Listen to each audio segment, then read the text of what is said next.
And I'm joined on set now by Alison Sargent. Alison, papers today still unpacking those surprising election results from the Democratic Republic of Congo and their presidential vote. Right, underdog opposition candidate Félix Tshisekedi pronounced the winner of that election, taking the country and the world by surprise. His victory would mean that Congo would see its first ever democratic power changeover. And here we see France's Catholic paper La Croix calls it a changeover that's really just a trick of the eyes, because like many news outlets, the paper is wondering if Tshisekedi's victory wasn't perhaps orchestrated by outgoing President Joseph Kabila as a way for him to sort of keep his hands on the reins in Democratic Republic of Congo.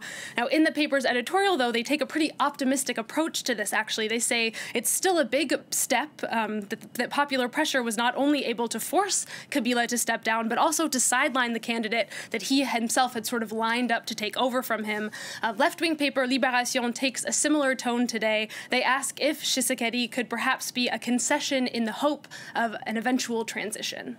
But not all papers are choosing to look on the bright side on this story. They're not. Aujourd'hui en France is giving readers a reminder that for many this was an electoral coup, notably for Martin Fayulu, the opposition candidate who had been in first place in the polls. The paper published an interview with Fayulu today in which he vows not to allow this victory to be stolen from him. He calls on the Catholic Church, the UN, the African Union, and all world leaders to demand the true results of this election. He also accuses Tshisekedi and Kabila of having been in talks together since 2015. Okay, in the United States, the government shutdown now entering its 21st day. That's right, Stephen, just one day away from becoming the longest shutdown in U.S. history. And as this shutdown drags on, it's putting more and more pressure on Americans, particularly federal employees. We can see in this cartoon from Jimmy Margulies, federal workers being asked if they support Donald Trump's wall. They say, well, yes, if it's a wall to keep out the bill collectors, because today actually marks the first day that government employees will be seeing a missed paycheck. They should have been getting one. They will not be getting it today. Many of them are already feeling the pinch. The Washington Post reports that furloughed workers have been selling off household items for extra cash. Some of them are actually sentimental objects they're getting rid of. They talk about a man who sold off welding tools that were left behind to him by a dead relative.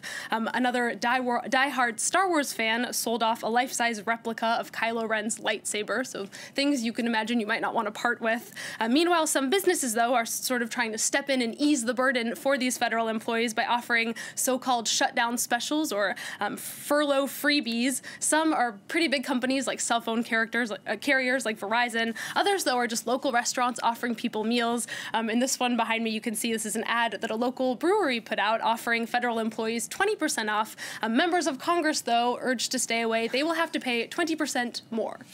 Okay, plenty to digest there, Alison. US media also continuing to accuse President Trump of fabricating a crisis. Right, and one of the interesting ways they're accusing him of doing so is through his clothing choices during his visit to the border yesterday. The style writer for the Washington Post pointed out that Donald Trump seems to have developed a signature disaster zone outfit, and it was on display at the border on Thursday. You can see him in this picture. It includes the white Make America Great Again cap, as well as a navy windbreaker and khakis. The Washington Post also published pictures from 4 of his recent hurricane disaster visits to places like Puerto Rico and Florida. You see those there behind me, and you will note that he's wearing pretty much the exact same thing, what the Post is calling his disaster ensemble. Coming to a shop near you, I'm sure. Alison, here in France, meanwhile, protesters getting ready for the 9th weekend of the Yellow Vest protests. Right, Stephen, and this weekend you will want to keep your eye not only on Paris, but also on the French city of Bourges. If you don't know where that is, you can take out a map of France and actually put your finger right in the center of it. That's pretty much how Yellow Vest protesters decided to rally in Bourges this weekend. They wanted to be in the country's geographic center, its literal center. Meanwhile, the Yellow Vests got a shout out from Venezuelan President Nicolas Maduro in his inauguration speech on Thursday. He joked that he might create a Yellow Vest group in Venezuela since they are, quote, fellow rebels of the world. Now, Maduro isn't the only foreign leader who's trying to sort of co-opt the image of the Yellow Vests. Italy's populist government has also been trying to align themselves with France's Yellow Vest movement. On the front page of L'Opinion today, CAC has a drawing of Yellow Vests being welcomed in Italy when migrants are being turned away. The paper reports that several Yellow Vest protesters met met with Deputy Prime Minister Luigi Di Maio on Thursday. They point out, though, that it wasn't any of the group's prominent figures. Many of the group's kind of most emblematic yellow vest leaders, they refused the invitation from the Italian government. Okay, finally from you, Alison. Researchers in the United States have determined which group is most likely to spread fake news online. It's hopefully not you or me. I know, it's not. And I'm not sure if this will surprise you or not, but it is older people above the age of 65 years old. This study comes from researchers at Princeton and NYU. They looked at a range of factors from gender to education level to political leaning, and they found that of all of the factors, age is the best predictor of whether or not someone is likely to share fake news.